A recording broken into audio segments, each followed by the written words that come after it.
आपण रस्त्याने जात असताना एखाद्या वेळी कडेला ठेवलेला हळदी कुंकू वाहिलेला भात किंवा अंडी किंवा लिंबू मिरची पाहिलं आहे का? पाहिलं असेल तर मनात नक्कीच विचार आला असेल की हे काय आहे किंवा इथे का ठेवलं असेल. असे हे सर्व जे रस्त्याकडेला ठेवले जाते त्याला उतारा असे म्हणतात. पण हे उतारा काय असतं आणि का ठेवतात असाही प्रश्न तुम्हाला पडला असेल. उतारा म्हणजे एखाद्या मृत व्यक्तीची शेवटची इच्छा असलेले खाद्य रस्त्याकडेला किंवा त्या व्यक्तीचा संबंध असलेल्या एका ठिकाणी ठेवतात. ह्याच विषयी आपला आजचा हा अनुभव आहे. हा अनुभव माझ्या मित्राच्या वडिलांनी मला सांगितला आहे, जो त्यांच्यासोबत सुमारे 15-16 वर्षांपूर्वी घडला होता. त्यांच्याच शब्दात ही कथा मांडण्याचा मी प्रयत्न केला आहे.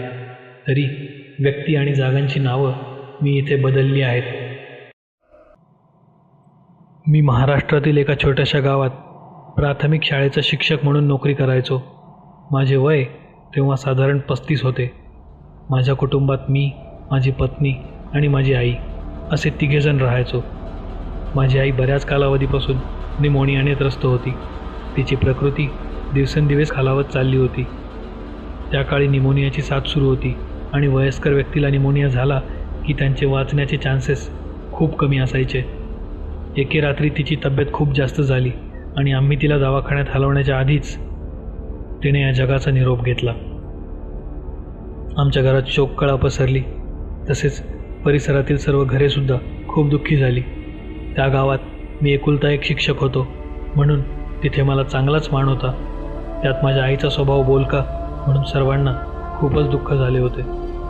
आमच्या गावात ब्राह्मण समाजाचे आमचे वगळता अजून फक्त एक घर होते आणि आमचे मयत आम्ही एका विशिष्ट ठिकाणी जाळायचो. लोक त्याला ब्राह्मणाची स्मशानभूमी म्हणायचे. त्या स्मशानभूमीला खेटूनच एक बारव होते. बारव म्हणजे एक प्रकारची रुंद विहीर असते. तिथे गावचे लोक पाणी भरायला येत असत. दुसऱ्या दिवशी आईचे सर्व विधी त्या स्मशानभूमीत पूर्ण करून आम्ही खिन्न मनाने घरी परतलो आणि तिसऱ्या दिवशी तिची रक्षा गोळा करून आम्ही एका कलशात ठेवली, जी की आम्हाला गंगेत विसर्जित करायची होती, कारण आईची तशी शेवटची इच्छा होती. साधारण 2-3 दिवसानंतर रात्री सुमारे 2 वाजता आम्ही सर्व गाढ झोपलेले असताना मला दरवाजावर कोणीतरी मोठ्याने थापा मारत असल्याचा आवाज आला आणि मी खडबडून जागा झालो. दार उघडून पाहिले तर आमच्या घरापासून काही अंतरावर राहणारे देशमुख काका होते. मी किंचित चिंतेच्या स्वरात म्हणालो, काय झालं साहेब? इतक्या रात्री काय काम काढलं? सर्व ठीक आहे ना? त्यांच्या चेहऱ्याचा रंग भीतीने उडालेला दिसत होता. कपाळावरचा घाम पुसत ते म्हणाले, सर, तुम्हाला माझ्या घरी यावं लागेल. त्यावर मी म्हणालो, ठीक आहे, पण सांगा तरी काय झालंय? ते म्हणाले, सांगू शकत नाही. तुम्ही घरी या आत्ता आणि स्वतःच्या डोळ्यांनीच पहा. असे म्हणून त्यांनी माझा हात धरला आणि मला त्यांच्या मागे मागे घेऊन जाऊ लागले. रात्री 2ची वेळ. रस्त्याने विवळणारे कुत्रे आणि किरकिर आवाज करणारे रातकिडे. यात रस्त्याने आम्ही दोघंच. गाव असल्यामुळे तिथे शक्यतो वीज नसायचीच, त्यामुळे खांबावरील दिवे बंद होते. देशमुख सोबत येताना एक कंदील घेऊन आले होते. त्याच्याच प्रकाशात आम्ही एक एक पाऊल पुढे टाकत होतो. खरं म्हणजे मला काळजीपेक्षा भीती जास्त वाटत होती, कारण देशमुख म्हणजे आमच्या गावचे प्रतिष्ठित व्यक्ती. त्यात ते थोडे रागीट. आपल्याकडून काही चुकलं तर नसेल ना, त्याचा ह्याला राग आला असेल आणि त्यामुळे हे असे मला रात्रीचं कुठंतरी नेत आहेत, असे विचित्र विचार माझ्या मनात घर करत होते. माझे विचारचक्र सुरू असतानाच आम्ही त्यांच्या घरासमोर येऊन पोहोचलो आणि देशमुख घाबरलेल्या आवाजात म्हणाले, सर, लवकर आत चला. तसा मी आत गेलो आणि आतले दृश्य पाहून मला काहीही समजत नव्हते.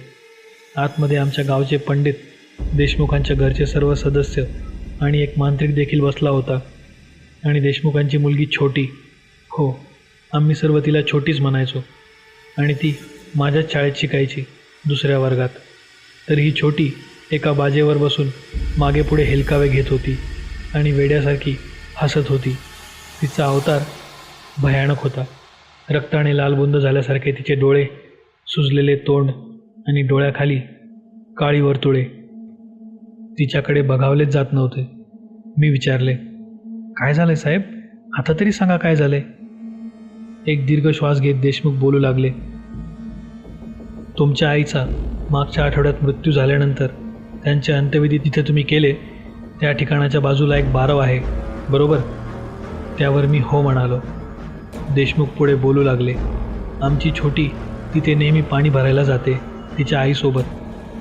तुमच्या आईचे अंत्यविधी झाले त्याच्या दुसऱ्या दिवशीही तिथे पाणी भरण्यास ते गेले होते, आणि आई पाणी भरत आहे, त्याला वेळ लागेल म्हणून छोटी त्या ठिकाणी वाट पाहत बसली जिथे तुमच्या आईचे अंत्यसंस्कार झाले होते. बरं मग? मी प्रश्नार्थक नजरेने त्यांच्याकडे पाहत विचारले. जेव्हापासून छोटी तिथून आली आहे तेव्हापासून ती विचित्र वागत आहे. रोज सकाळी उठून ती दही भात मागते आणि त्याशिवाय ती काहीच खात नाही. कदाचित तुमच्या आईच्या आत्म्याने माझ्या मुलीला पछाडले आहे. मी एक शिक्षक होतो आणि स्वाध्याय परिवारासाठी सुद्धा काम करायचो. अंधश्रद्धा निर्मूलन हे सुद्धा माझ्या कामाचा एक भाग होता, म्हणून असल्या गोष्टीवर माझा विश्वास मुळीच नव्हता. मी त्यांचे बोलणे ऐकून गालातल्या गालात किंचित हसलो. त्यावर ते जरा रागातच म्हणाले, तुम्हाला मस्करी वाटत आहे का? एक काम करा, तिच्या जवळ जा आणि तिच्यासोबत संवाद साधण्याचा प्रयत्न करा, समजेल तुम्हाला. मला थोडी भीती वाटत होती, कारण ती थोडी वेड्यासारखीच वागत होती. परंतु जवळ इतके जण आहेत म्हटल्यावर ही लहानशी मुलगी मला काय हानी पोहोचवणार, असा विचार करून मी तिच्या जवळ गेलो आणि तिला म्हणालो, छोटी, ए बाळा, काय झालं आहे? बाबा काय म्हणतात तुझे? त्यावर छोटी म्हणाली, तू माझ्या जवळ येऊ नकोस, तुझ्यामुळेच मी त्रासात आहे. मला दही भात आवडतो हे माहीत असताना पण तू माझ्या शेवटच्या दिवसात मला दही भात दिला नाहीस. तिच्या तोंडून जेव्हा हे वाक्य मी ऐकले तेव्हा मला आश्चर्याचा धक्काच बसला, कारण ह्या सर्व गोष्टी ह्या लहान मुलीला माहीत असणे अशक्यच होते.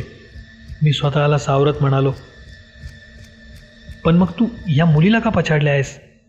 त्यावर ती म्हणाली, माझ्या अंत्यविधी झालेल्या जागेवर येऊन बसली ही, आणि मला असंही एका माध्यमाची गरज होती तुला हे सर्व सांगायला. मी म्हणालो, ठीक आहे, मी इथून पुढे दर शनिवारी तुझ्यासाठी त्या जागी उतारा ठेवत जाईन दही भाताचा, पण मग तू या मुलीला सोडशील का? त्यावर ती म्हणाली, मला या लहान मुलीला छेडून काय भेटणार आहे? माझं फक्त हेच काम होतं, ते आता पूर्ण झालंय, जाते मी. असं म्हणताच छोटी ग्लानी येऊन जागीच बेशुद्ध झाली आणि आम्हा सर्वांच्या जीवात जीव आला. थोड्या वेळानंतर छोटीला शुद्ध आली आणि ती अगदीच नॉर्मल वागत होती. ते सर्व पाहून तर आमचा सर्वांचा जीव भांड्यात पडला. असेच काही दिवस लोटले गेले. शनिवार आला. त्या शनिवारी मी आईसाठी दही भाताचा उतारा त्याच जागी ठेवला जिथे आईचे अंत्यविधी करण्यात आले होते. त्यानंतर आईचे श्राद्ध होस तर मी दर शनिवारी कबूल केल्याप्रमाणे त्या जागी उतारा ठेवायचो, अगदी न चुकता. त्या दिवसानंतर छोटीची प्रकृती सुधारत गेली. चेहऱ्यावरची सूज उतरली, डोळे अगदी नॉर्मल झाले आणि ती पुन्हा एकदा हसती खेळती मुलगी झाली जशी ती आधी होती. आज या घटनेला 15 वर्षांपेक्षा जास्त काळ उलटला आहे. त्या दिवसानंतर आईने कधीच मला पुन्हा संपर्क करण्याचा प्रयत्न केला नाही. कदाचित ती मुक्त झाली होती आणि छोटीसुद्धा आता तिच्या आयुष्यात खूप खुश आहे. आज तिचे लग्न होऊन तिला एक मुलगी आहे. पण आजही तो प्रसंग आठवला की आमच्या अंगावर शहारे आल्याशिवाय राहत नाही.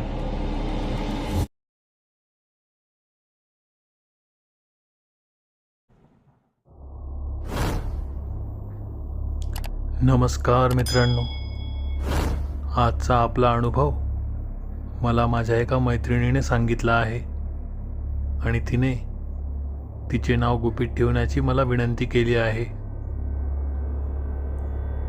सदर अनुभव माझ्या आईच्या मावशीला आला होता. ती खूप धार्मिक स्त्री आहे आणि नेहमी देवाधर्माचं करत राहते. तिला कुठलंही संतान किंवा काही नाही आहे. घरात ती एकटीच असते. त्यामुळे दिवसभर पोथ्या, पुराणं आणि देवाची विविध पुस्तके वाचायचा तिला छंद आहे. काही दिवसाआड ती देवी भागवत वाचत असते आणि आजूबाजूच्या स्त्रियासुद्धा तिच्या तोंडून भागवत ऐकायला येत असतात. सदर अनुभव तिला काही वर्षांपूर्वी आला होता. एके दिवशी दुपारी ती भागवत करत बसलेली असताना शेजारच्या काही बाया तिच्याकडे भागवत ऐकण्यासाठी आल्या. तिची एक सवय होती. जेव्हा कधी ती भागवताला बसायची तेव्हा बाजूला एक तांब्या भरून जल ठेवायची आणि ते भागवत झाल्यावर ती ते प्राशन करायची. तिचं असं म्हणणं होतं की या भागवताचा काही ना काही अर्क या पाण्यामध्ये उतरतो आणि हे तीर्थ पवित्र होऊन जातं. तर ती अशीच भागवत करत बसलेली असताना त्यांच्या शेजारी राहणारी एक सासू आणि त्यांची सून तिथे येऊन बसल्या. त्या दोघी अगदी तिच्या जवळ येऊन बसल्या होत्या. पण का कोण जाणे, थोड्या वेळानंतर त्या सर्व बायका त्या सुनेपासून थोड्या दूर जाऊन बसल्या. आजीचे लक्ष पूर्णपणे त्या भागवतामध्ये होते. त्यामुळे आजूबाजूला काय घडत आहे त्याकडे ती बिलकुल लक्ष देत नव्हती. पण थोड्या वेळानंतर तिच्या समोर ती जी बाई बसली होती ती काही विचित्र गोष्टी करू लागली. तिने आपल्या हातांनी आपल्या पायाचे अंगठे धरले आणि ती मागे पुढे झुलू लागली.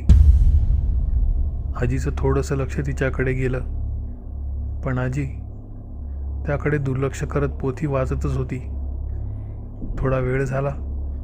त्यानंतर जसजशी आजी एक एक ओळ वाचू लागली होती तसतसं त्रास झाल्याप्रमाणे ती बाई वागू लागली होती.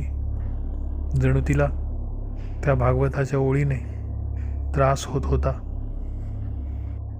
आता ती फारच भयानक अवतारामध्ये तिथे बसली होती.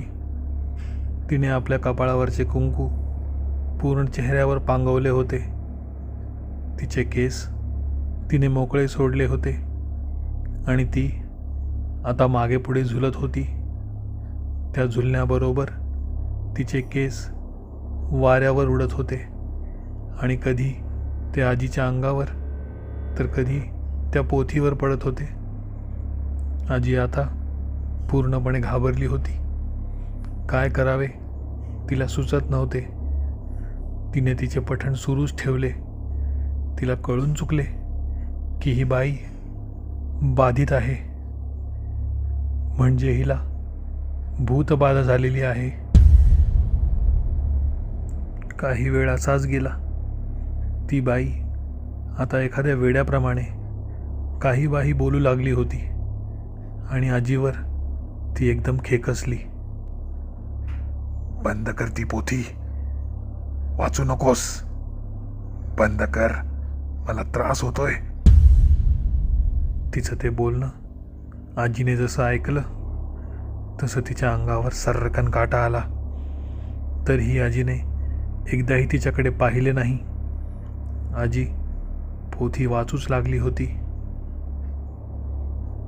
काही वेळानंतर तिचा तो अध्याय संपला आणि तिने पोथी बंद केली.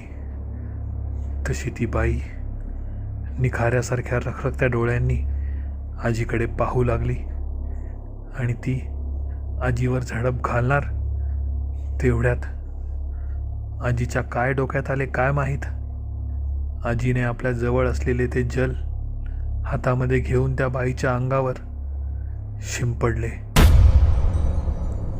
अंगाची लाही लाही झाल्यासारखी ती त्या रूममधून बाहेर पळत सुटली. एव्हाना त्या बाया आधीच बाहेर गेलेल्या होत्या. त्या सर्वांनी तिला धरण्याचा खूप प्रयत्न केला, पण ती रस्त्यावर जाऊन पडली आणि तिथे एखाद्या किड्यासारखी तडफड करू लागली. जणू तिला खूप वेदना होत होत्या. तो सर्व प्रकार बघून आजीला काहीही समजत नव्हते की आता काय करावे. आजीने माझ्या बाबांना फोन केला. माझे बाबासुद्धा एक पुरोहित आहेत.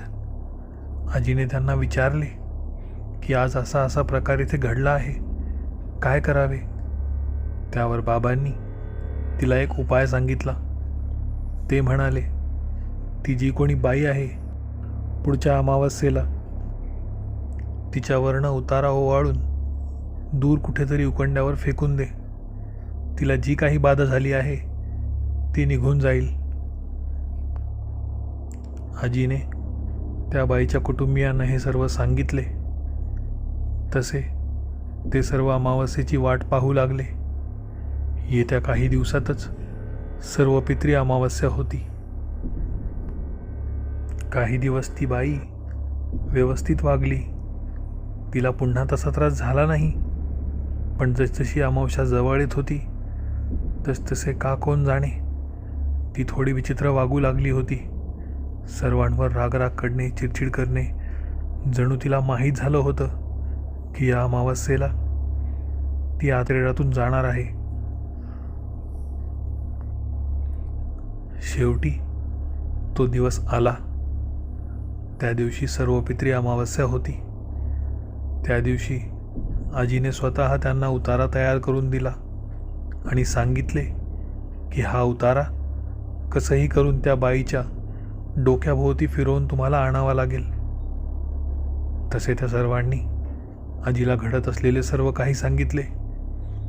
अमावस्येच्या दिवशी सकाळपासूनच ती बाई घरामध्ये वेड्यासारख्या फेऱ्या मारत होती आणि कोणालाही घरात येऊ देत नव्हती.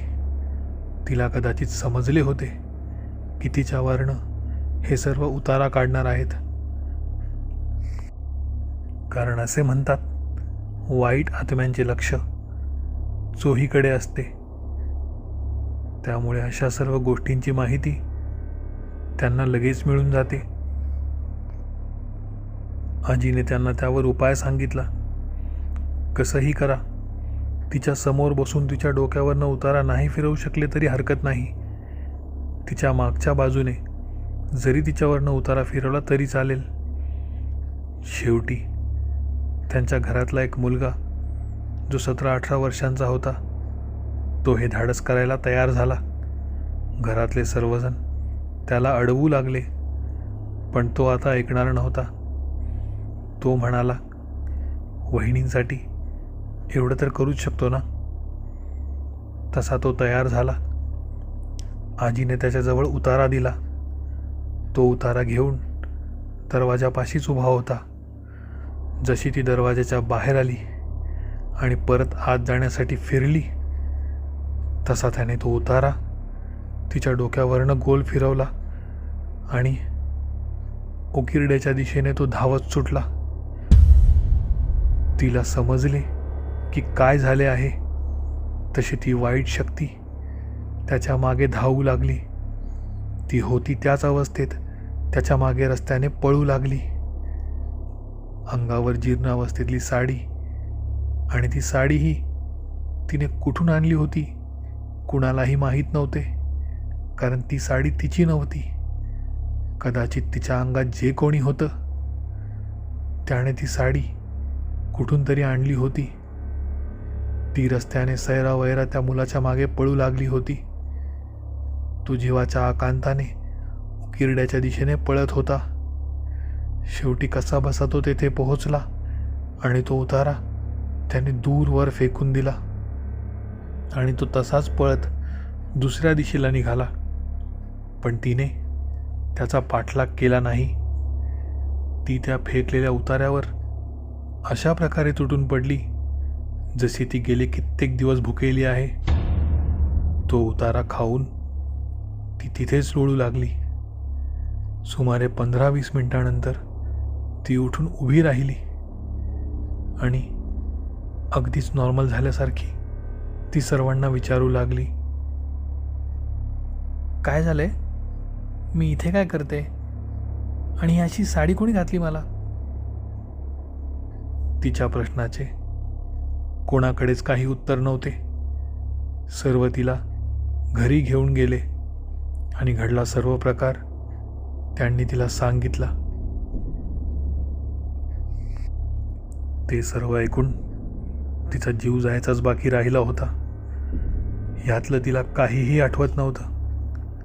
तिला फक्त एवढंच आठवत होतं की देवी भागवत ऐकण्यासाठी ती माझ्या आजीच्या घरी आली होती.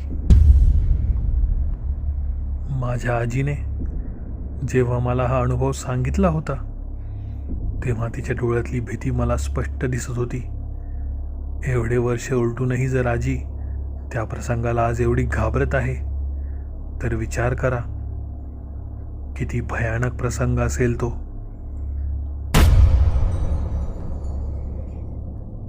तुम्हाला जर हा अनुभव आवडला असेल तर व्हिडिओला लाईक करा. व्हिडिओ कसा वाटला ते कमेंटमध्ये सांगायला विसरू नका. जर आपण या चॅनलवर पहिल्यांदाच आले असाल तर चॅनलला सबस्क्राईब करा आणि बेल आयकॉन दाबा, म्हणजे येणाऱ्या व्हिडिओचे अपडेट तुम्हाला भविष्यात मिळत राहतील. त्याचबरोबर हा व्हिडिओ तुमच्या सर्व मित्रांना शेअर करून चॅनलला सपोर्ट नक्की करा. धन्यवाद.